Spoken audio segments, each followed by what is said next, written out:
आरती का पहली बार आयोजन हो रहा है, क्या कुछ व्यवस्थाओं को देखकर यहाँ पर क्या कहना चाहिए? देखिए, अंतर्राष्ट्रीय मेला है ये, इतना दर्जा प्राप्त और श्री रेणुका जी का ही नहीं, अभी तो पूरे प्रदेश का और देश का इसकी अपनी अहमियत है।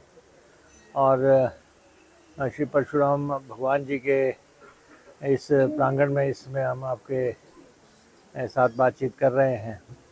और ये जो इस दफ़ा इन्होंने शुरुआत की है आरती की, ये प्रयास एक बड़ा अनूठा प्रयास है।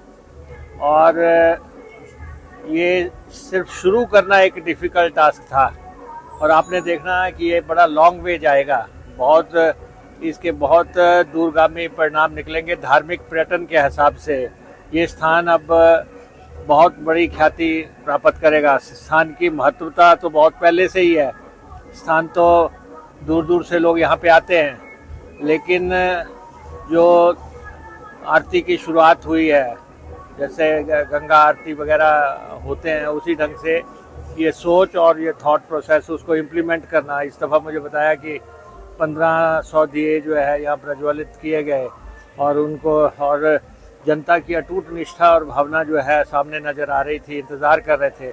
और आरती भी बहुत ही एक अच्छे वातावरण में यहाँ सुनने को मिली, और लोगों ने उसके साथ उसका मनन भी किया।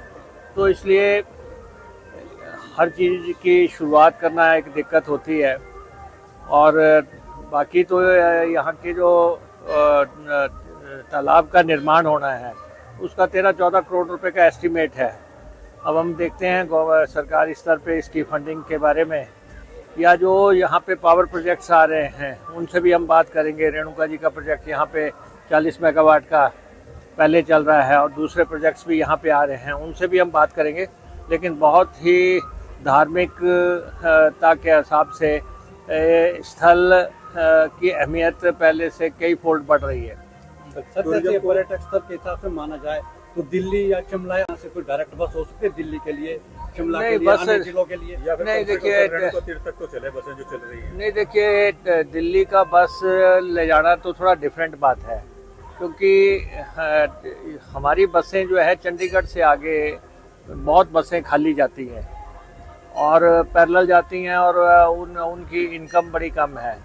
हम ये तो सोच सकते हैं कि यहाँ के लोग जो यहाँ की आस्था रखते हैं, उस हिसाब से रेणुका जी के इस स्थल को किस ढंग से बस से जोड़ना है, उस पे तो हम कंसिडर कर सकते हैं। वो हम देख भी लेंगे डिप्टी स्पीकर साहब से बात करके, एडमिनिस्ट्रेशन से बातचीत करके। लेकिन दिल्ली के तो आप देखो, पहले ही रूट जो है वो सिर्फ एक चाहत है कि फलां जगह से फलां दिल्ली को बस चले, लेकिन दिल्ली की बसें हमारे चंडीगढ़ से आगे जो है बाइबल नहीं है। सर, कम से कम इतना हो सकता है हर बस श्री रेणुका जी चले इधर पीछे स्टेशन है। डिपेंड तो सवारी पे करता है ना। सवाल हिमाचल में संगठनात्मक में देरी हो रही है नियुक्तियों में, क्या लगता है कि पंचायती चुनाव नजदीक है, कहीं ना कहीं इसका असर पंचायती चुनाव भी पड़ेगा भाजपा के लिए? नहीं, देखिए, इस समय हम एक धाम में खड़े हुए हैं और ईश्वर से तार जोड़े हुए हैं। आप हमें फिर से जो है राजनीति में ले जाना चाहते हैं, ये अभी हम फिर आएंगे। आप राजनीति की बात करना, अभी आप भगवान परशुराम जी को याद करो, आपकी तारे भी भगवान से जुड़े हैं।